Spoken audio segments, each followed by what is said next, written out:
Buenas noches. Bueno, el día de hoy vamos a hablar de un tema que lo vemos a diario en la era pre-COVID y tenemos que pensarlo cómo lo vamos a ver en la era post-COVID, debido a este sedentarismo que tenemos actualmente en muchos hogares, factores de riesgo asociados. Vamos a ir, vamos a ir cada tema desglosándolo constantemente. Para esto, los temas a tratar, vamos a hablar de por qué se da la insuficiencia venosa crónica, conociendo desde la anatomía, fisiología, los factores de riesgo, la fisiopatología, patologías venosas asociadas, manifestaciones clínicas. Fundamental, vamos a topar el tema de la clasificación CEAP 2020, esa actualización que se vino a dar en este año. La prevención, ¿qué medidas podemos optar? ¿Cuáles van a ser esas medidas preventivas? ¿Sirve o no sirve el elastocompresión? ¿Sirve o no los flebotónicos? Y al hablar de este mundo pre-COVID, uno viene cómo evolucionó la tecnología con el paso del tiempo. En la asunción del Papa Benedicto XVI en el año 2005, vemos la Plaza San Pietro, personas que estaban esperando esta asunción. Pero 8 años después, en el año 2013, cómo cambia rotundamente y la tecnología va aumentando, va progresando, hasta el punto de tener tablets, iPads, smartphones. Y la tecnología ha sido el punto que se ha ido manifestando durante el transcurso de los años. Empezamos a grabar en piedra, continuamos con la evolución a grabar en un CD, seguimos evolucionando a grabar en un CD, a su vez en una USB y por último subir en una nube. Nuestras primeras computadoras grabábamos en disquete y así ha sido la evolución de la tecnología. ¿Y hasta qué punto esta evolución de la tecnología es bueno o es malo? Y nos ponemos a ver que esta evolución de la tecnología implica directamente en la telemedicina. Mediante la tecnología podemos realizar teleconsulta, teleasistencia, la telemonitorización, inclusive si estoy realizando una intervención quirúrgica, puedo ser asesorado por un colega del exterior y ver el procedimiento que estoy efectuando. Telerehabilitación y la telediagnóstico. Y el que el día de hoy nos estamos enfrentando, la teleformación. Y esta teleformación, lo que estábamos acostumbrados a tener auditorios llenos, ahora lo estamos haciendo a través de nuestra tablet, a través de nuestro smartphone o a su vez de nuestra laptop. Y así, diferentes tipos de plataformas han ido evolucionando y nos permiten conectarnos y continuar constantemente en este proceso de formación. Ahora, una frase que manifestaba Stephen Hawking, la capacidad es la inteligencia es la capacidad de adaptarse al cambio y debemos seguirnos adaptando, porque posterior a esto vamos a tener que adoptar diferentes posturas, diferentes posiciones, cambios referente a lo que estamos viviendo en la actualidad. Y aquí viene la pregunta, ¿por qué se da esta patología? ¿Por qué se manifiesta? Pero antes de hablar de por qué se manifiesta, tenemos que tener claro cómo se llega a formar este sistema venoso, cómo está constituido. Y tenemos claro que el sistema venoso está constituido por un sistema venoso profundo, un sistema venoso superficial y un sistema que comunica entre el profundo y el superficial, separado por la fascia. A esto se denomina el sistema de las perforantes. Pero tenemos un sistema que se comunican entre sí, el mismo, ya sea superficial o ya sea profundo, y se denomina el sistema de las comunicantes. Y aquí lo ven un poco más claro. Desde la punta del dedo del pie hasta la rodilla, por cada arteria tenemos dos venas en el sistema venoso profundo. Pasado la rodilla viene la vena poplitea. Esta vena poplitea se continúa con la vena femoral y tenemos una a una. Esto corresponde al sistema venoso profundo, todo lo que se encuentra por debajo de la fascia. Y lo que se encuentra por encima de la fascia muscular se denomina sistema venoso superficial. Ahora, ¿cómo se da este retorno venoso? Tenemos en cuenta que el 100% de la sangre es bombeado por el ventrículo izquierdo, llevado por la arteria aorta hasta la punta del dedo de mi pie. ¿Y cómo tiene que hacer la sangre para regresar hacia la aurícula derecha y posterior pasar al ventrículo derecho y continuar con la circulación pulmonar. Tenemos en cuenta que el 100% de la sangre sale del ventrículo izquierdo, llega a los capilares sanguíneos, en este caso los venosos, y solo el 90% retorna por las venas y el otro 10% por el sistema linfático. De ahí que existen factores que nos van a ayudar en el retorno venoso, como son el remanente de presión arterial transmitido del capilar arterial hacia el capilar venoso, el aplastamiento venoso o esponja de Lehrer, esa red que se encuentra a nivel de la planta de mi pie. Esta red es como tener una esponja en casa. Si nosotros, del momento que estamos lavando los platos, la dejamos que se humedezca y el momento que yo la comprimo, va a salir la cantidad de agua que logró absorber. Esto nos va a permitir llevar sangre aproximadamente entre 30 y 50 mililitros de sangre. Luego viene el sistema muscular, la bomba periférica, el corazón periférico, como se lo conoce, y está dado por los grupos de los músculos gastronemios. ¿Y cómo se va a dar esto? ¿Cómo se da este proceso? El momento que yo deambulo, se da una presión entre 250 a 300 milímetros de mercurio, un paso de sangre de aproximadamente 250 mililitros, y todo está en virtud de las válvulas. Conforme se da una contracción, se abre la válvula proximal y se cierra la válvula distal. Pero no solo es esto, también tengo algo más. Y este algo más se refiere al proceso de inspiración.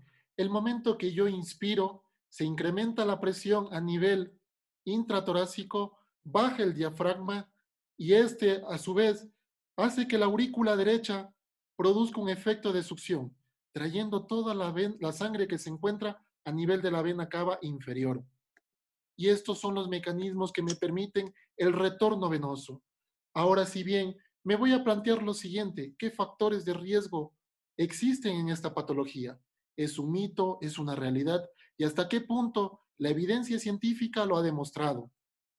Y tenemos que la edad es una realidad. Conforme se va incrementando los años y uno llega a la edad de 65 años, un adulto mayor, la capacidad de deambular está limitada. Ya no es la misma actividad que años previos realizaba. ¿Y esto qué hace? Que se vuelva más sedentario. El género, el sexo femenino por los embarazos, el taco, la utilización de un taco mayor de 4 centímetros, existe más riesgo de desarrollar problemas venosos. La utilización de hormonas, esto es un mito. De acuerdo a los estudios epidemiológicos que se han realizado, se ha demostrado que la utilización de hormonas inclusive son protectores para el desarrollo de úlceras venosas en los miembros inferiores. De tal forma que la utilización de anticonceptivos, de hormonas, no van a ser un factor de riesgo para yo tener un problema venoso, de patología venosa como es la insuficiencia venosa crónica. Pero sí, si yo tengo factores de riesgo protrombóticos, puedo desencadenar un estado trombótico debido al uso de anticonceptivos. La obesidad también se ha demostrado que es un factor de riesgo, es una realidad, debido a que la persona obesa ya está limitada su deambulación y se da una anquilosis a nivel de la articulación metatarsofalángica y a su vez a nivel de la articulación del tobillo. La raza también está implicada. La historia familiar es un factor de riesgo y se ha demostrado que si una paciente tiene mamá, papá, factores de riesgo, tuvieron varices, existe un riesgo de aproximadamente en un 38 a un 50% de desarrollar esta paciente varices. Y de ahí vienen los otros tipos de factores de riesgo como son el embarazo, el tipo de trabajo, mucho tiempo de pie, mucho tiempo sentado. Y ahora, ¿cuáles me van a permitir de estos factores de riesgo que me salgan venas varicosas o a su vez que esto vaya progresando hasta tener una insuficiencia venosa crónica? Y tenemos que tanto la edad, la historia familiar son factores de riesgo que van a influenciar en los dos tipos. En cambio, los embarazos voy a tener un incremento más de venas varicosas cuando hablamos estadio C1, C2. Cuando estamos hablando, en cambio, de insuficiencia venosa crónica, la obesidad está aquí.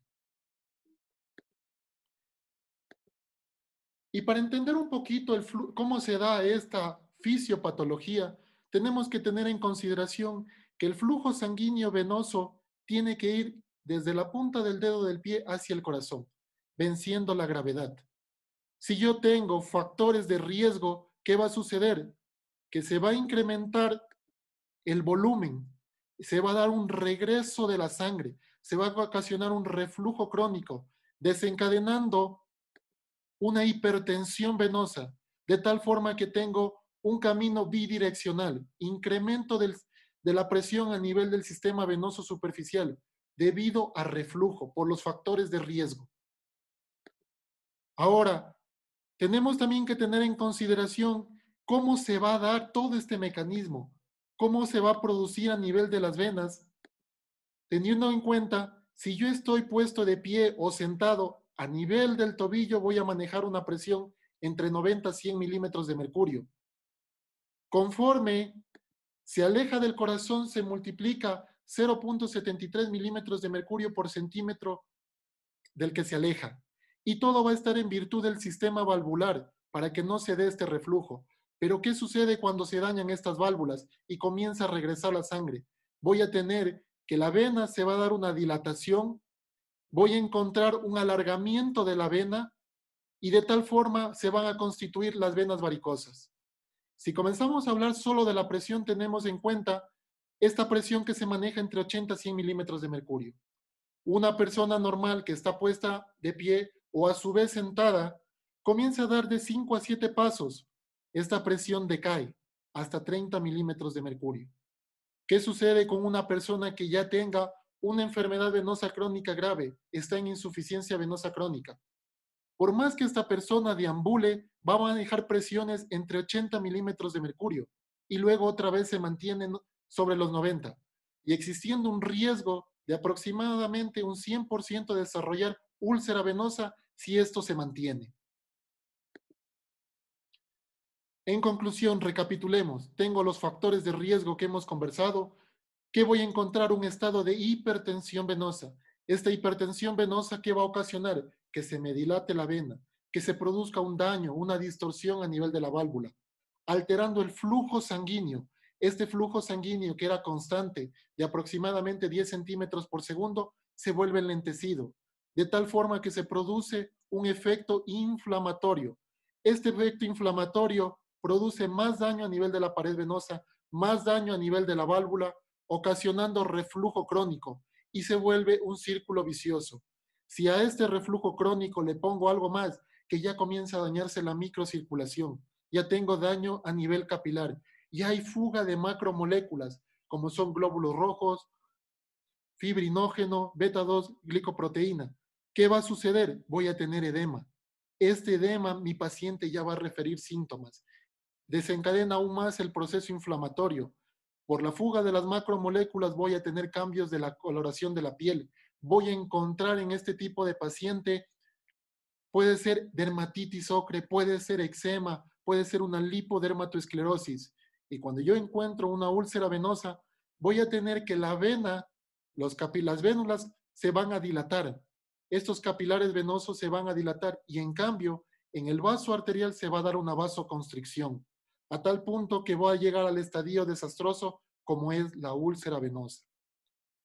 Pero existen patologías que también pueden dar un problema venoso y no específicamente por reflujo, sino por otros factores de riesgo como pueden ser la obstrucción. Este es el caso de una paciente con agotamiento de accesos vasculares debido a su enfermedad renal crónica terminal, diabética, en diálisis.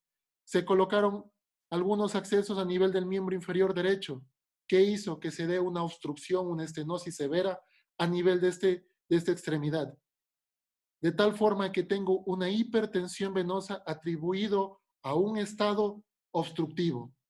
En cambio, en este otro paciente es un síndrome postrombótico severo debido a que la paciente presentó una trombosis venosa profunda. No se manejó correctamente, no se dio la anticoagulación. correspondiente en el momento oportuno y tenemos en cuenta que un síndrome postrombótico se puede presentar entre un 30 a un 50% y en los casos severos se da entre un 5 a 10%. Ahora, continuamos con este tipo de patologías y existen otro tipo como son las malformaciones congénitas. Este es el caso de una niña con un síndrome de Klippel-Trenaunay, caracterizado por malformaciones venosas, malformaciones linfáticas, malformaciones capilares, con incremento del volumen de la extremidad sin fístula. ¿Cómo lo vamos a resumir? Estas anormalidades. Reflujo valvular debido a factores de riesgo, obesidad, embarazos múltiples, el estilo de vida mío, historia de cirugía previa. El estado de obstrucción, como ya vimos, puede ser por trombosis, puede ser por malformaciones. El fallo de la bomba muscular, por problemas articulares en el miembro inferior. Es importante que se active esta bomba muscular. Es importante que se cambien los estilos de vida. Y la deambulación alterada en pacientes que tengan fracturas, inmovilizaciones, enfermedad de Parkinson. Ahora, todo este daño va a desencadenar hipertensión venosa. Voy a tener el proceso inflamatorio que va a concluir en el estado más avanzado de esta enfermedad, como es la úlcera venosa. El sistema venoso realice la labor de retornar la sangre al corazón. Los músculos se contraen para bombear la sangre. Al caminar, la planta del pie empuja la sangre hacia arriba. Las paredes de las venas son elásticas para ayudar a la sangre a regresar. Y además tienen pequeñas válvulas que se abren para permitir que la sangre suba y se cierran para impedir que baje. Pero ¿cómo se producen las varices? Existe una razón hereditaria y factores que contribuyen a su desarrollo. El problema surge cuando alguna de estas válvulas de las venas del sistema circulatorio venoso superficial empiezan a fallar.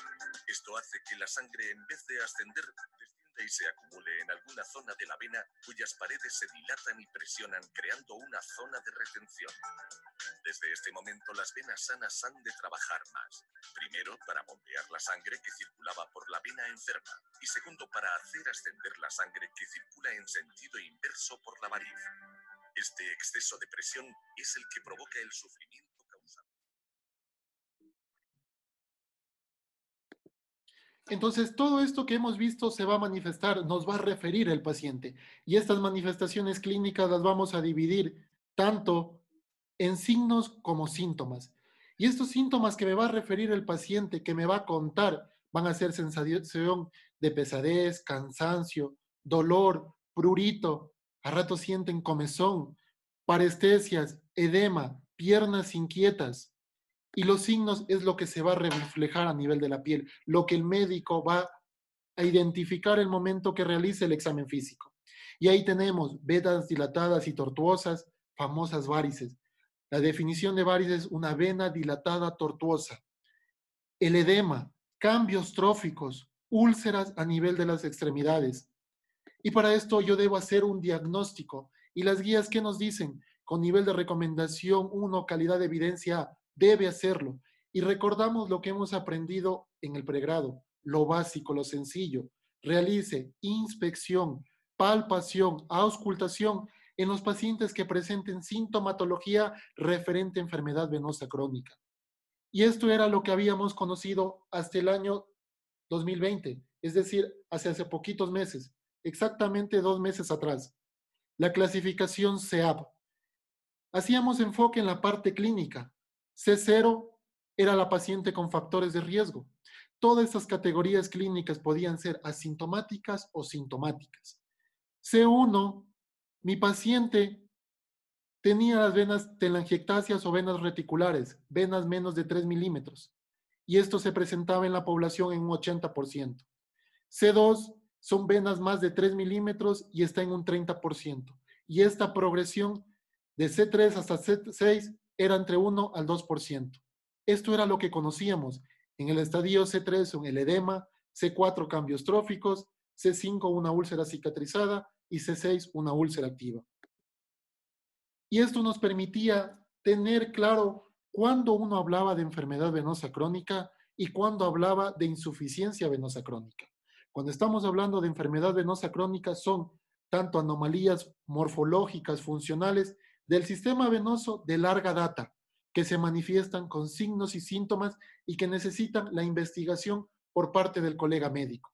Cuando estamos hablando de insuficiencia venosa crónica, se reserva a los estadios avanzados de esta patología y involucra estadios C3, C6. Con estos antecedentes, tenemos claro que la prevalencia de las venas varicosas a nivel de las mujeres es entre el 1 al 73%, en los hombres del 2 al 56%, pero miren cómo cambia en la insuficiencia venosa crónica, en las mujeres del 1 al 40% y en los varones del 1 al 17%. Y todos los síntomas se demostró que las mujeres van a tener más frecuentes en comparación con los hombres, pero esto está relacionado directamente con el aumento de la edad y con las etapas clínicas más avanzadas según la clasificación CEAP. Y aquí viene esta clasificación CEAP 2020 y nos va dando otros parámetros aumentando. Lo que habíamos conocido, C0, no hay signos visibles o palpables de la enfermedad venosa. C1, tengo las venas telangiectasias. C2, venas varicosas. C2R, venas varicosas recurrentes. C3, el edema. Y para esto les traigo una modelo. Y esta modelo me va a permitir examinar a fondo y determinar cómo está este avance de la patología. Al hablar de C1, netamente de telangiectasias, son venas que miden entre 0.5 y 1 milímetro.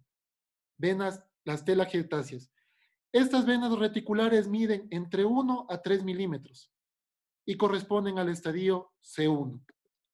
Cuando estamos hablando de estadio C2, estas venas ya miden más de 3 milímetros.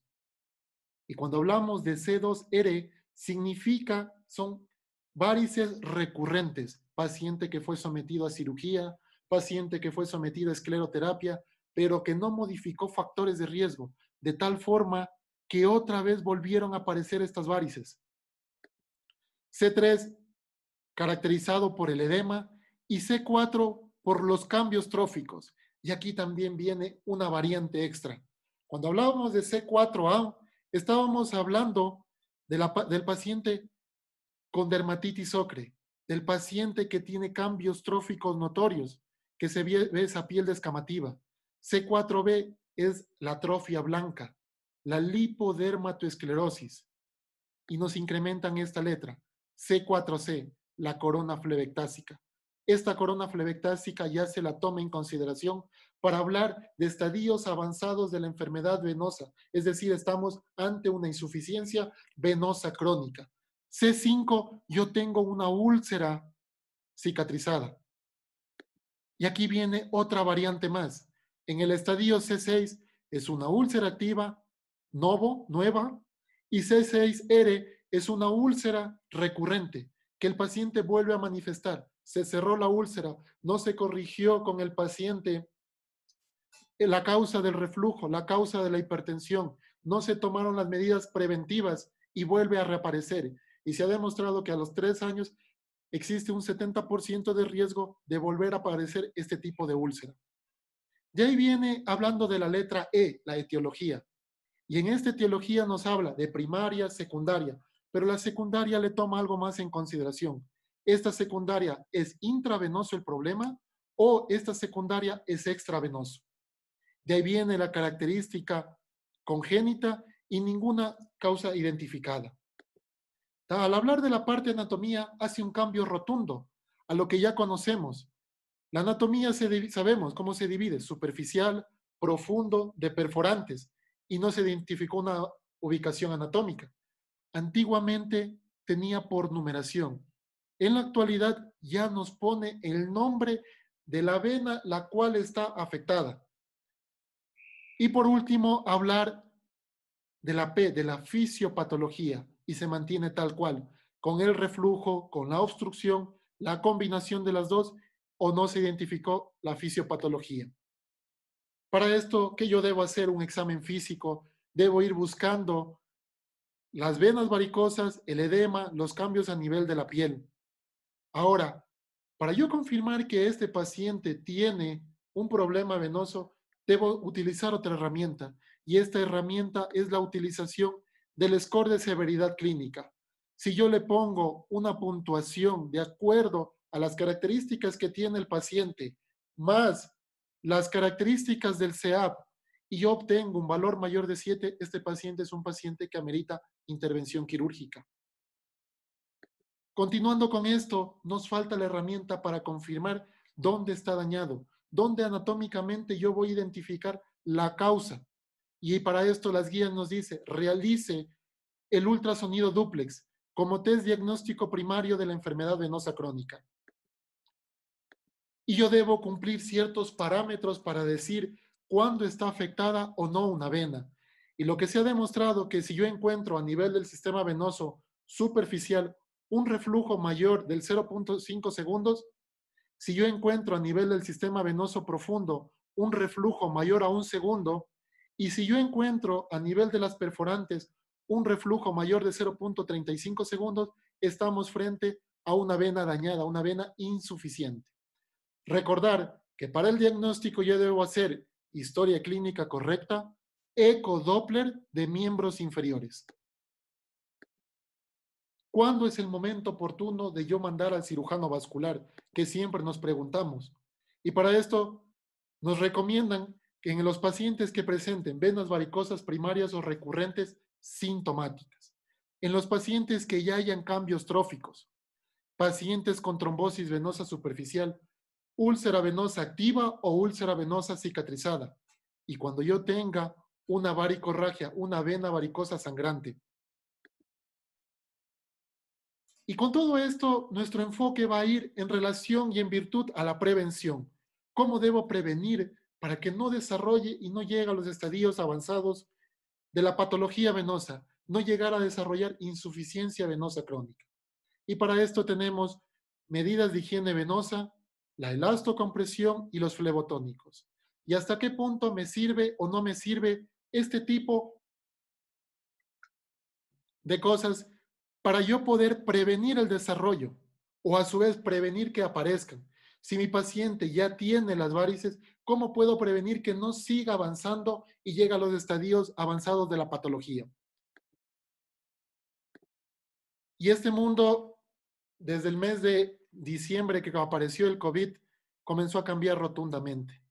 Y ha cambiado desde el punto de que tanto el personal de medicina, bomberos, policía, el ejército nos dice, quédate en casa. Y cada uno de nosotros, si podemos decirle al familiar, al amigo, quédate en casa.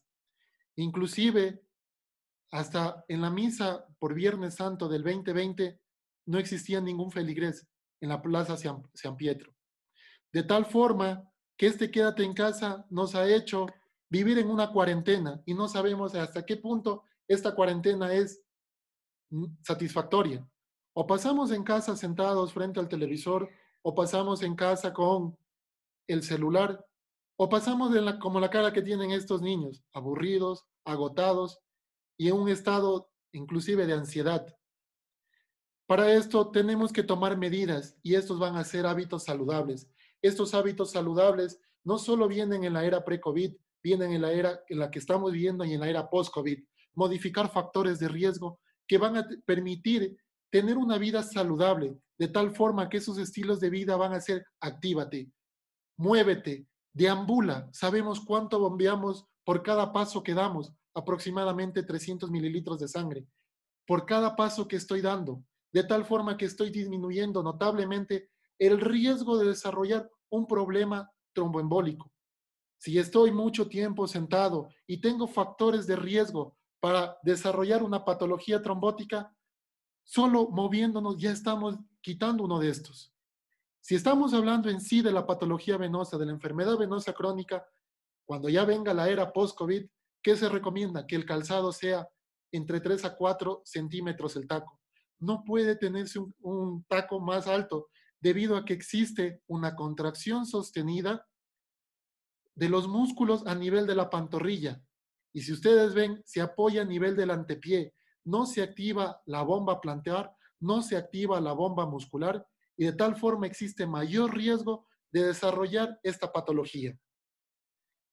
Continuamos con estas medidas preventivas y tenemos los diferentes ejercicios que podemos hacer a nivel de los pies, como por ejemplo, enrollar una toalla con los dedos del pie, realizar ejercicios de dorsiflexión y dorsиextensión, realizar ejercicios de subir gradas, si no lo puedo, aunque sea en la grada de abajo, y a su vez fortalecer los músculos a nivel de la pantorrilla, haciendo una presión y de esta forma desarrollando aún más estos grupos musculares. Existen otras medidas preventivas y ahí viene cómo yo voy a deambular y qué nos recomiendan la forma de deambular de acuerdo a estas guías publicadas el 11 de octubre del 2019, nos dice que yo debo tener una marcha punta del talón punta del pie durante 20 minutos 2 veces al día. Los masajes ascendentes también se han demostrado que incrementan y activan la circulación venosa. Si yo quiero disminuir ese edema, puedo elevar las extremidades por encima de la altura del corazón.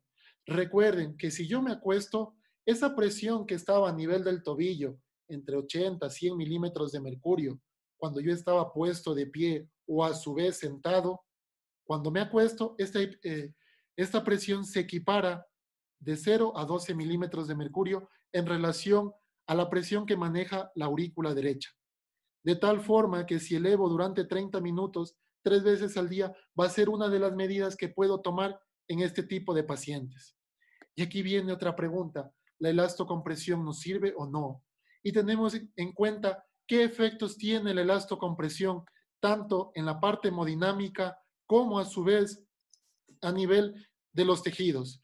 Teniendo en consideración esto, tenemos en cuenta que aumenta el flujo sanguíneo venoso, disminuye esa éstasis venosa, disminuye ese edema, reduce el reflujo a nivel de las venas patológicas, ya sean superficiales o profundas o de las perforantes, reduce la hiperpresión que tengo, esta hipertensión venosa, acelera el flujo sanguíneo en la microcirculación. Cuando yo tenía alteraciones en la microcirculación, mi paciente ya refería síntomas. Y a nivel de los tejidos, reduce el contenido de agua porque incrementa el drenaje linfático, aumenta el drenaje de sustancias nocivas, reduce el proceso inflamatorio y mantiene procesos reparativos. Y nos planteamos quién la puede utilizar, quién es el candidato idóneo. Si yo tengo pacientes con enfermedad venosa crónica, las guías europeas y a su vez las guías que nos indican la utilización de las medias de compresión nos dice que recomendamos el uso de medias elásticas para aliviar los síntomas venosos en pacientes con enfermedad venosa crónica. ¿Quién es más? ¿En quién más yo puedo utilizar esto? En esas personas que trabajan mucho tiempo de pie, mucho tiempo sentado, que hacen viajes prolongados, esos pacientes que están de la costa o viceversa, viajan de la sierra hacia la costa y se les edematizan las extremidades. En mujeres embarazadas se puede utilizar este tipo de medias. ¿Y qué nos recomiendan? Recomendamos el uso de medias elásticas para prevenir y reducir el edema. ¿En quiénes? En pacientes con la patología y en personas sanas con riesgo de desarrollar edema. Por ejemplo, durante vuelos largos, el edema ocupacional. Médicos, enfermeras, todo el personal de la salud, visitadores médicos, policías, bomberos, tienen más riesgo de desarrollar este edema de tipo ocupacional. Y aquí les traigo una tablita de cómo voy a utilizar y cuál va a ser la compresión idónea para el tipo de paciente. Si yo me encuentro en estadios C0 y C1, la recomendación va a ser una compresión entre 10 a 20 milímetros de mercurio. Si se realiza un procedimiento de escleroterapia en el caso de los cirujanos vasculares o de los flebólogos, de 20 a 30. Si la paciente tiene un estadio C2 y está embarazada, voy a utilizar de 10 a 20 o a su vez de 20 a 30. Cuando ya estamos en estadios avanzados, cambia completamente la recomendación y ya viene de 30 a 40. Y para la prevención de la úlcera, de la recurrencia de la úlcera venosa, también la compresión de 30 a 40 milímetros de mercurio. Ahora, ¿hasta qué punto el flebotónico me sirve o no me sirve? ¿Y hasta qué punto este flebotónico me ayuda a prevenir el riesgo de desarrollar la patología venosa y no llegar a los estadios avanzados? Y tenemos que tener en consideración cuáles son sus efectos de las drogas venoactivas, cómo actúan. tanto la parte farmacológica y el beneficio clínico que voy a encontrar en estos pacientes. Y tenemos que la utilización de Daflón, de la fracción flavonoide micronizada, mejora la contractibilidad venosa mediada por el simpático, reduce la adhesión de leucocitos, disminuye la respuesta inflamatoria, de tal forma que mitiga el deterioro de la válvula y de la pared de la vena. Recordemos que por la hipertensión venosa se daba un daño a nivel de la pared, un daño a nivel de la válvula, se daba una alteración del flujo sanguíneo, tenía un proceso inflamatorio y ocasionaba un reflujo crónico. Entonces yo voy a encontrar mejoría en el tono venoso, va a reducir el edema y mejora en los trastornos tróficos de la piel. No solo eso, estas enzimas esas enzimas que estaban causando daño a nivel del tejido va a disminuirla notablemente. Voy a tener, además, que esta expresión de moléculas de adhesión debido a la éstasis venosa, las alteraciones en el flujo sanguíneo, las alteraciones en la shear stress, en las fuerzas de cizallamiento, en la cual iban a expresarse moléculas como las moléculas de adhesión intracelular y las BCAN, voy a tener una disminución de las mismas, de tal forma que voy a encontrar beneficios clínicos que acelera el proceso de cicatrización de la úlcera venosa cuando combino con el tratamiento estándar que es la elastocompresión, mejorando la calidad de vida del paciente y a su vez mejoría de los signos y síntomas. ¿Qué nos recomiendan las guías? Las guías internacionales nos dicen que la utilización de Daflón de fracción flavonoide micronizada purificada tiene un nivel de recomendación 1B para el alivio de los síntomas en general, asociados en todas las fases de la enfermedad venosa crónica, especialmente en este paciente que yo no identifico los signos, no veo telangiectasias, no veo varices, no veo el edema, pero el paciente tiene molestias, tiene sintomatología, tiene dolor, pesadez, cansancio. Y a su vez tiene un nivel de recomendación 1A en la curación de la úlcera venosa cuando la combino con el estándar, la elastocompresión.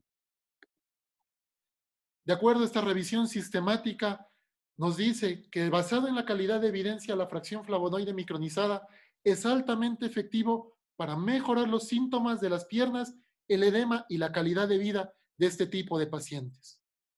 En conclusión, tenemos que se dio un daño a nivel de la pared venosa, tuve hipertensión venosa debido a factores predisponentes, tuve este proceso inflamatorio. Si yo utilizo Daflón correctamente, va a ser como una bomba que va a actuar a nivel del proceso inflamatorio, teniendo resultados en el alivio de los síntomas, en la mejoría de la calidad de vida.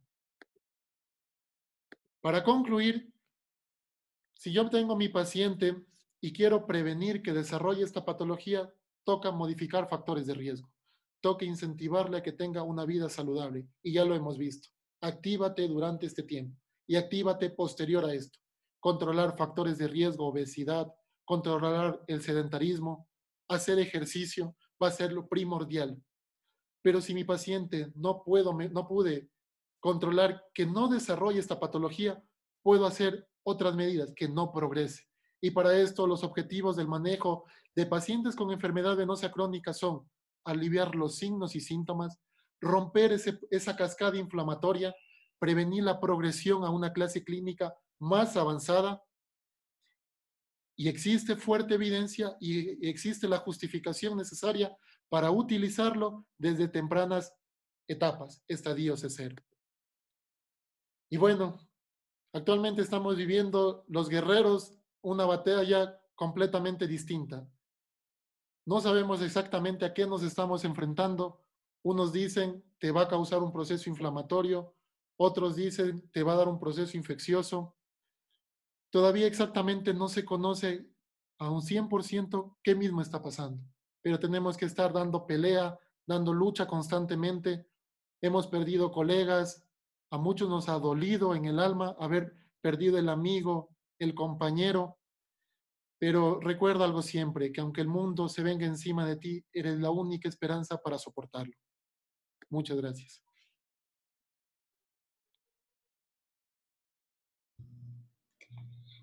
Buenas noches, me presento, mi nombre es Kisbel Liendo, soy la gerente de producto.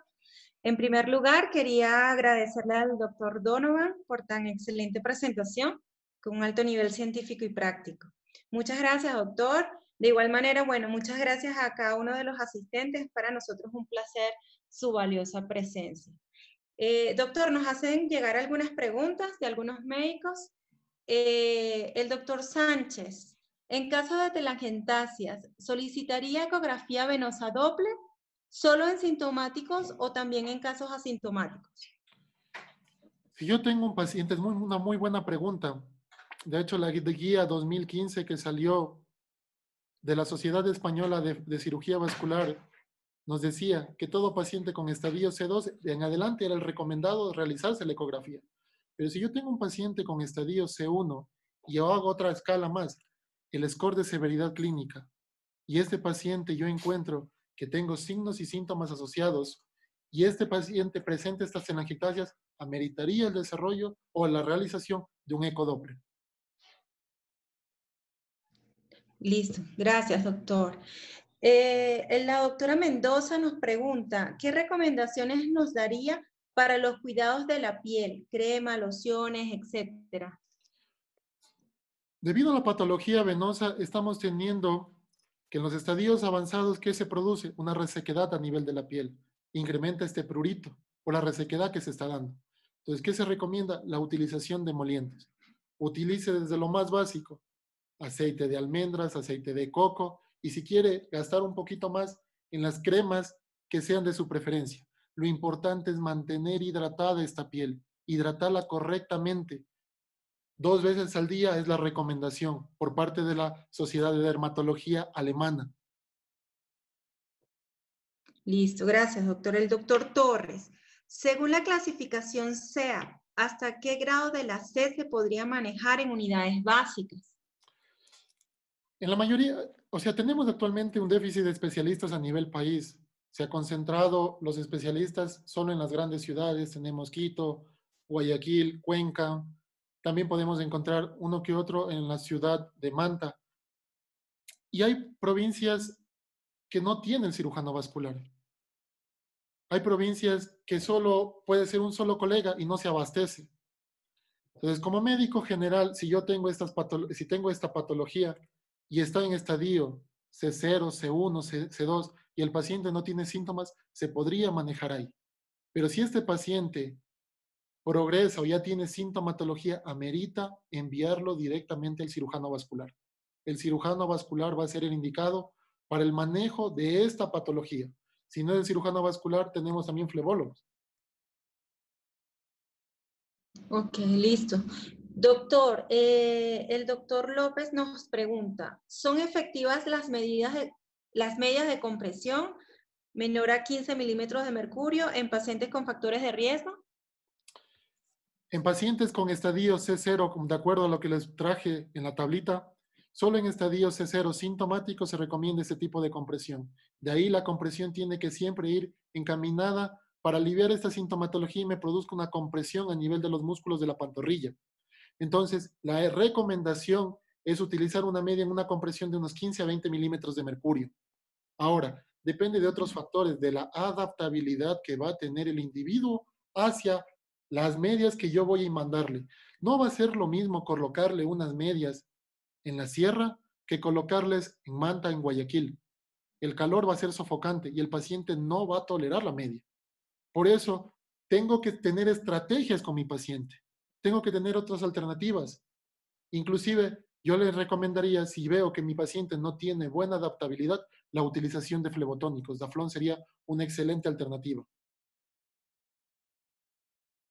Muchísimas gracias, doctor. El doctor García, ¿qué tanto puede afectar el uso del calzado en el desarrollo de la insuficiencia venosa?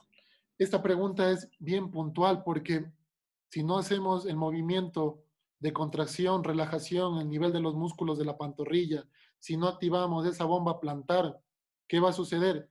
Que esto de aquí va a incrementar el factor de riesgo para desarrollar la enfermedad venosa crónica. De tal forma, lo recomendado es manejar un taco menos de 5 centímetros. Y en caso de no poder, tratar de limitarlo al máximo la utilización del mismo. Otra cosa, la utilización del taco prolongado durante varios años, que va a ocasionar que se dé una alteración en la biomecánica del pie, teniendo un aumento del arco interno del pie, dando un hallus valgus, dando una deformidad del antepié, encontrando los famosos celomas, callosidades, que luego, con el paso del tiempo, van a desarrollar este tipo de pacientes una fascitis plantar. Muchas gracias, doctor. Bueno, hay muchas preguntas, la verdad, en el chat. De repente voy a leer una próxima. No sé, doctor, cómo estaríamos de tiempo. Igual decirle a todo el auditorio que vamos a volver a hacer otra charla dentro de 15 días, entonces capaz podamos también solventar alguna de las dudas que se han presentado. Leo otra, doctor, la doctora Núñez. Buenas noches, felicitarle al doctor por la excelente exposición. Quisiera, por favor, que nos amplíe un poco la explicación en cuanto a la clasificación SEAP, en cuanto a la etiología secundaria intravenosa y extravenosa. Cuando uno está hablando de esta etiología secundaria, antes nosotros decíamos solo era problema de que se formó un trombo dentro, de que tengo un trombo y pare de contar. Pero nos hemos olvidado que existen tumores. Nos hemos olvidado que existen masas extrínsecas que pueden estar comprimiendo el retorno venoso. De tal forma que aquí se habla de intravenoso y extravenoso. El intravenoso, por la formación de un trombo, voy a tener una obstrucción, una disminución del paso de la sangre. Y, a su vez, debido a que mi paciente tiene una masa extrínseca, está comprimiendo, está colapsando la vena, también puedo desarrollar un proceso de hipertensión venosa porque se está estenosando la luz del vaso. Listo. Bueno, hay varias preguntas. No sé si tenemos tiempo para alguna más. Una más, creo yo, sería factible. De repente aquí, doctor Ruiz, buenas noches. Sigo al azar, ¿no? Entre las preguntas que están, porque hay muchas. ¿Qué evidencia tiene realmente sobre el efecto de la espiridina? ¿Hay efecto farmacológico? ¿Qué tipo de papers tiene al respecto? Bien. ¿Qué nos dicen? La utilización de la esperidina es parte de los flavonoides, que se ha demostrado. Nosotros sabemos que Daflón está constituido por 5 flavonoides y uno de estos flavonoides se llama la esperidina. Y la esperidina, conjuntamente con la diosmina y los otros 3 flavonoides, ¿qué nos va a hacer? Por el sinergismo que produce, va a incrementar este efecto venotónico, de tal forma que yo voy a tener un resultado satisfactorio, a diferencia de otras moléculas que yo solo encuentro solo diosmina sintética. Faltaba algo más de hablar y lo vemos de conversar la siguiente clase, la siguiente charla cuando hablemos acerca de la actualización terapéutica y cómo está conformado este tipo de flavonoides y cómo actúan más allá. Y las indicaciones clínicas y con el nivel de recomendación que tienen cuando yo hago o utilizo en conjunto con otro tipo de terapéutica. Listo. Bueno, muchas gracias, doctor. Muchas gracias a cada uno de los asistentes. Fue para nosotros un placer poder contar con su asistencia. Invitarlos a la próxima conferencia con el doctor Donovan. Ya les estaremos pasando la fecha exacta, pero aproximadamente será dentro de 15 días. Y de esta forma, una vez más, agradecer al doctor Donovan por su excelente participación y presentación y desearles una feliz noche a todo el auditorio y de esta forma entonces damos por terminada la conferencia. Muchas gracias. Gracias, doctor. Gracias.